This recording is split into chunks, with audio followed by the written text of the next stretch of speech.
Hola, ¿qué tal, profesor César Inca? Le saluda Cristian Estrada Puel. En esta ocasión voy a hacer la presentación de la crítica nietzscheana de la verdad a través del nihilismo.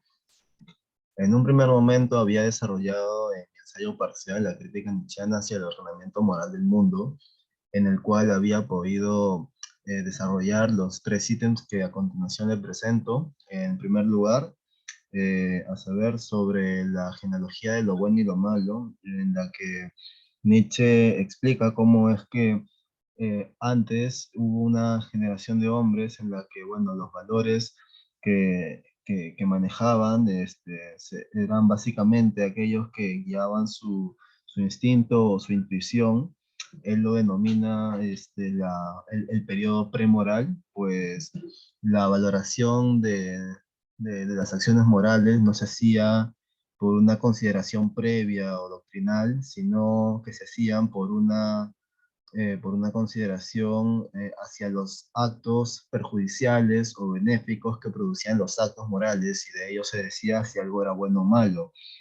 Luego, pues, la, este, la, el relato de cada pueblo pues va a influirse según su perspectiva en los valores que va a tomar.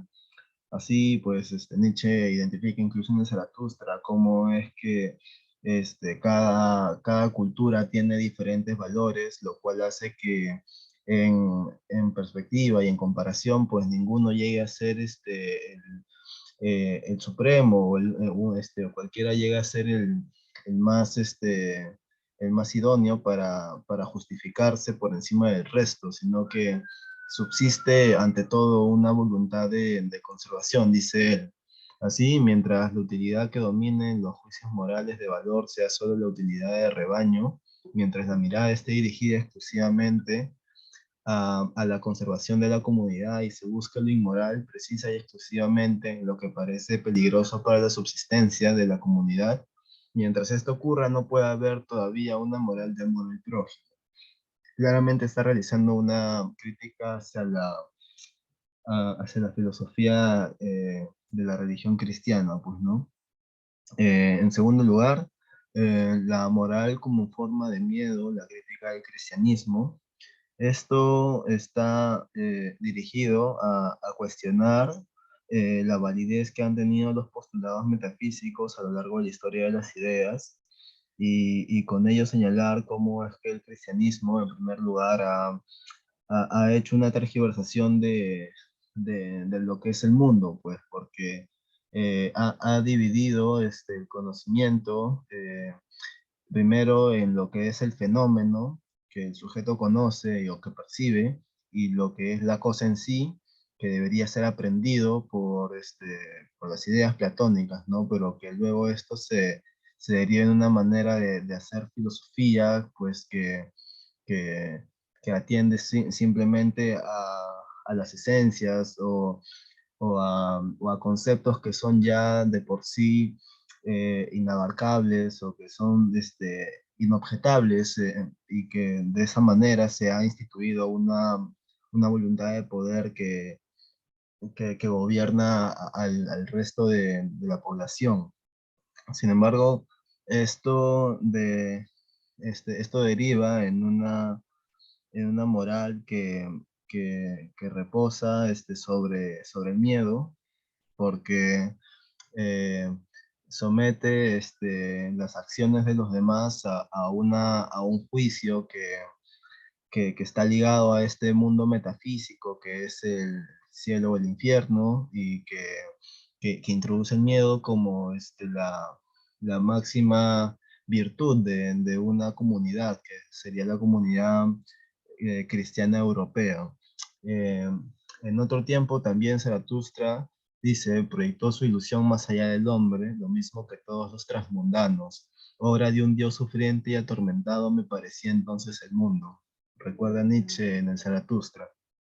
Por otra parte, la voluntad de poder o la superación moral se refiere a la precarización de la condición natural y salvaje en la que el hombre se hallaba libre, pues señala como responsables de esta condición nueva ignoble y mezquina a los transmundanos o a los predicadores de la muerte, que representan los valores ignobles de autoconservación, del miedo, y que, por supuesto, Nietzsche rechaza.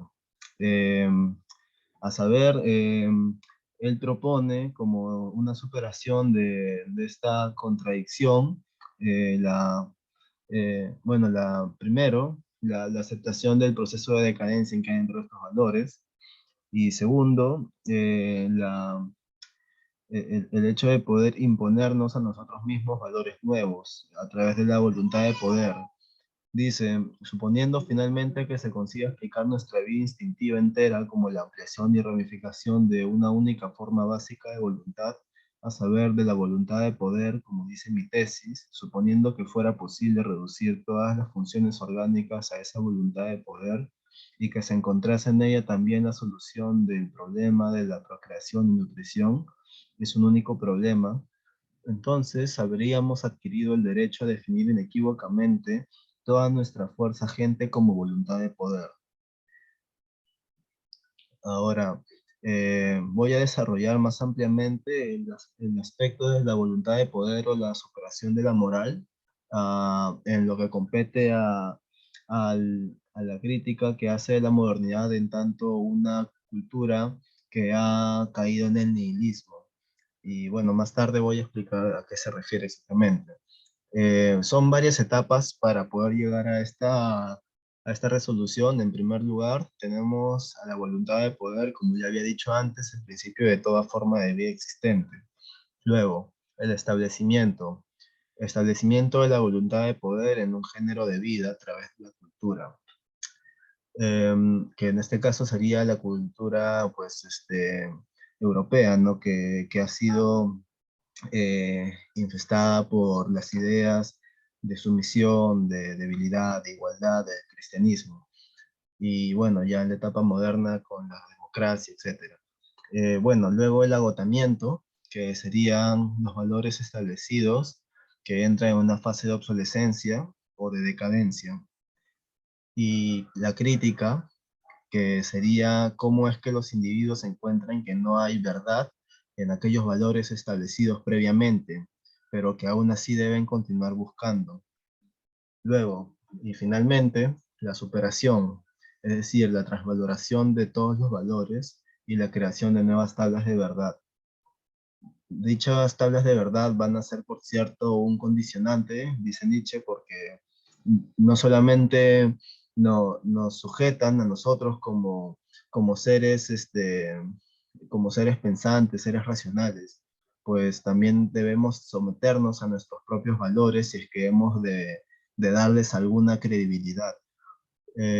Ahora bien, el nihilismo va a ser la etapa que está intermedia entre el agotamiento de los valores y la superación de los mismos. ¿Pero por qué? Bueno, para Hart, estas figuras o valores son instrumentos que se otorga la voluntad de poder para confirmarse en su dirección inicial, de modo que son estos valores sus condiciones de existencia y desarrollo. Nietzsche va a señalar la continuidad histórica que tiene esta especie de nihilismo que entonces descubre el hombre moderno, a saber, la obsolescencia de todos los valores o la muerte de Dios. En esta línea, Sartre afirma que el nihilismo designa el proceso de decadencia de la cultura occidental, el cual inició con Sócrates y continuó con Platón.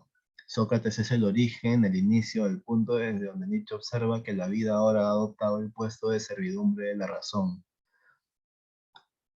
Luego, tenemos que, según Strong, los imperativos lingüísticos ocultos de las categorías o conceptos bajo los que viven los hombres los empujan hacia la nada. El estado final de este proceso es el nihilismo, en sí mismo el desarrollo final de toda moralidad al que llegan los hombres, según el entendimiento de Nietzsche, cuando encuentran que no hay verdad y que deben continuar buscándola. La voluntad de la verdad lleva a los hombres aún más al vacío, que ahora lo reconozcan como vacío no ayuda. Como señala Nietzsche, al final de la genealogía de la moral, el hombre preferiría el vacío a estar vacío de voluntad. He aquí pues la posición a la que llegamos. La estructura actual de la vida humana obliga a los hombres a seguir buscando aquello que su entendimiento les dice que no se encuentra. Tal es la epistemología del nihilismo. Entonces, pues tenemos una situación contradictoria en la que la crítica ha reconocido que si bien no hay un valor supremo que pueda decirse que es la verdad, tampoco se permite la posibilidad de poder alcanzarla. Entonces, ¿qué ocurre? Nietzsche dice bueno, en primer lugar, eh, es una posibilidad para poder erigir nuestras propias tablas de verdad. Para Sartre, el nihilismo también otorga la misma posibilidad de observar la muerte de Dios, lo cual significa que no hay propiamente un sentido y que todos los que habían sido considerados los valores supremos se desvalorizan, dando paso a la concepción del superhombre, creador de sus propios valores y seguidor del sentido de la tierra. Señala Nietzsche, así pues el vigor de los conocimientos no reside en su grado de verdad, sino en su edad, en su haber sido asimilados, en su carácter como condición de la vida. Ahí donde la vida y el conocimiento parecían contradecirse, nunca se luchaba seriamente. Allí la negación y la duda se consideran demencia. Esto quiere decir que si bien hay una serie de valores, doctrinas que se han impuesto a lo largo de la historia a través del poder, también de la repetición, que hace parecer que estos conceptos son válidos e incluso innatos, pues no es así. Debemos llegar a un estado de superación de estos valores para poder permitirnos la libertad y para poder, en todo caso, luchar por ella, para poder entrar en combate con otras voluntades, pues, ¿no? Conclusiones. La superación del nihilismo entonces se alcanza asumiendo el riesgo de que supone entrar en competencia con otras voluntades y más aún ateniéndose a la máxima nada es verdadero y todo está permitido, entendida como la tentativa de buscar el valor de la verdad en las propias causas que mueven al individuo. Se deja así el lastre del libre de y se prioriza el libre para. Vemos pues los presupuestos para la moral aristocrática, una moral de los hombres nobles y sanos que despiertan del sosiego de la muchedumbre, de lo que resulta la idea del superhombre del que habla Zaratustra, la premonición que el hombre está llamado a buscar y a dar paso, el ser más allá de su condición actual y que ha superado incluso al instinto y la razón. Cito, bien, adelante, nosotros hombres superiores, ahora es cuando gira la montaña del futuro humano. Dios ha muerto, ahora nosotros queremos que viva el superhombre. Ahora el hombre está llamado a ser el mismo el hacedor de su destino, o para tomar la figura en las tres transformaciones, a convertirse por fin en niño, la criatura inocente que ve el mundo sin prejuicios, que se lanza a experimentar la vida y a crear su propia ley. Muchas gracias.